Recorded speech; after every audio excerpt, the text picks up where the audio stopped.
It all started when a French company somehow convinced people it's cool to buy bottled water. How does Evian make you feel? Today, Evian surpassed Perrier in sales, and now it's the chic French water of choice. Why? It costs about $5 a gallon. Why do people pay so much for something you can get for free?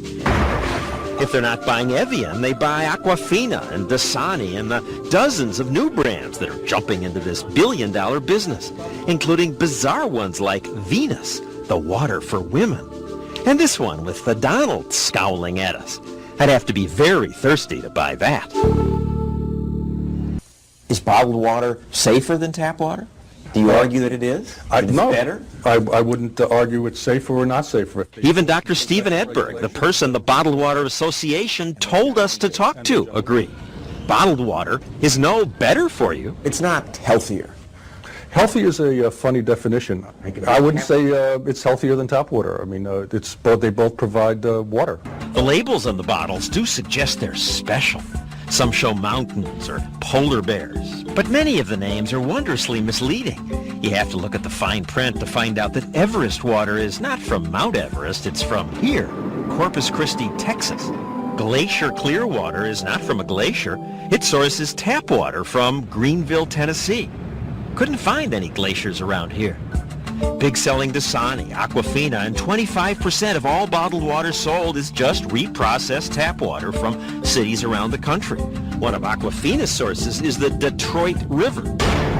In a statement on Friday, PepsiCo said, quote, "If this helps clarify the fact that water originates from public sources, then it's a reasonable thing to do."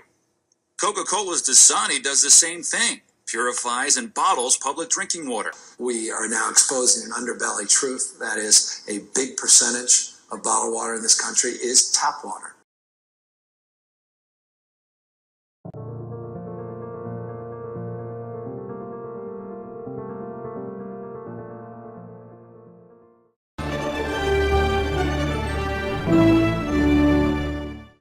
New worries tonight about the safety of America's water supply. In the first nationwide investigation of its kind, the Associated Press found that at least 41 million of us are drinking water that contains traces of prescription drugs. And now many are wondering, is our water safe? Here's Nancy Cordes.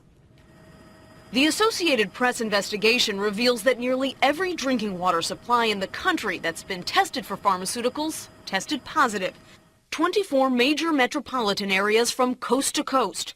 What turned up? Trace amounts of everything from sex hormones to drugs for livestock, anti-seizure medications, prescription painkillers, even the antidepressant ingredient in Prozac. And you say, well, how did it get there?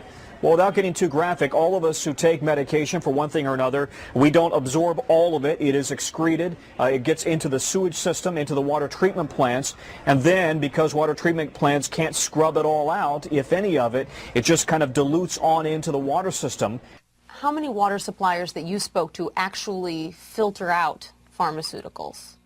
Virtually no water supplier we talk to will claim or can claim to entirely filter out pharmaceuticals because the treatment systems aren't designed to filter out pharmaceuticals. In Philadelphia, for example, scientists detected 63 different pharmaceuticals in the untreated watershed and 56 in the drinking water. Just a handful had been eliminated by filtration.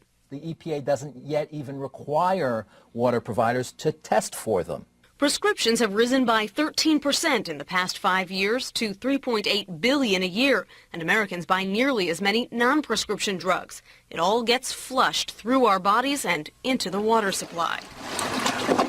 We are a medicalized society, and I think it's important for people to recognize the kind of public health implications of this kind of medicalization. The concentration of drugs Americans are drinking is very low, like 1 part per billion. If you took a sugar cube and dissolved it in an Olympic-sized swimming pool, that would be just about a part per billion. For many chemicals, it may not be something to be concerned about. For some chemicals, they're actually designed to be active at very low concentrations like that. At the Stroud Water Research Center in Pennsylvania, they've examined links between waterborne drugs and the feminization of male fish. That said, I did a story about 4 years ago in which we found a river in Colorado, and now we know there are many rivers, in which the fish were turning from male to female. And the reason was because there was too much estrogen in the water. The natural female hormone was literally turning male fish into female fish, and the thinking was that this is a canary in a coal mine. So now the question is, what's the impact on humans? So what does it mean when a human drinks water that is contaminated with these same mixtures for decades? It's really unknown. If the risks are unclear, so are the solutions. Home filters aren't designed to remove all drugs, and bottled water often comes from the very same source as tap water. Nancy Cordes, CBS News, New York.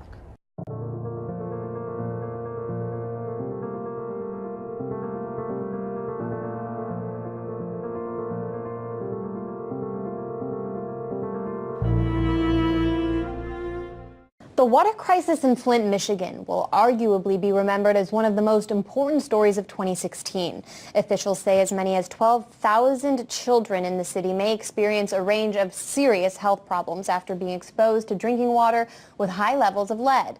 The far bigger problem is that thousands of U.S. neighborhoods reportedly have higher lead poisoning levels than Flint. For more details, we cross live to RT's Marina Portnaya. Marina, this is all coming from a Reuters report. They examined lead testing results across the United States and basically found that Flint, Michigan isn't even the worst of it. What kind of chronic problem are we talking about here?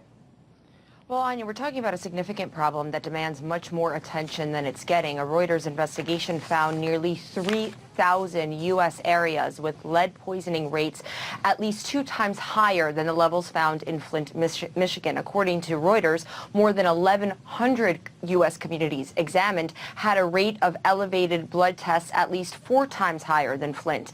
The U.S. neighborhoods with poisonous lead levels stretch from coast to coast. Neighborhoods in Pennsylvania, Texas, Ohio, and Maryland are burdened by some of the highest test levels of lead poisonings.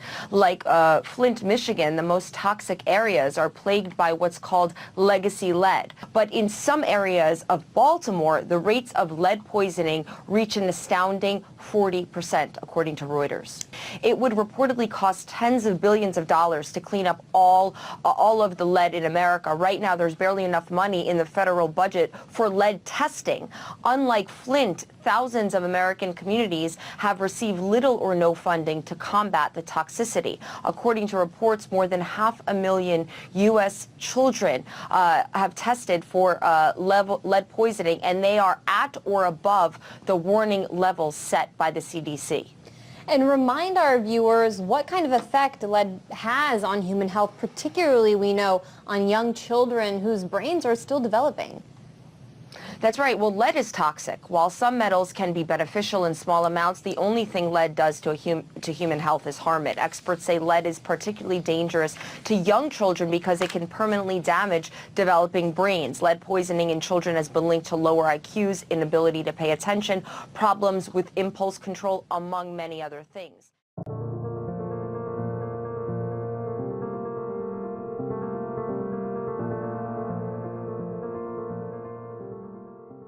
The new water ionizer helps remove pollutants effectively.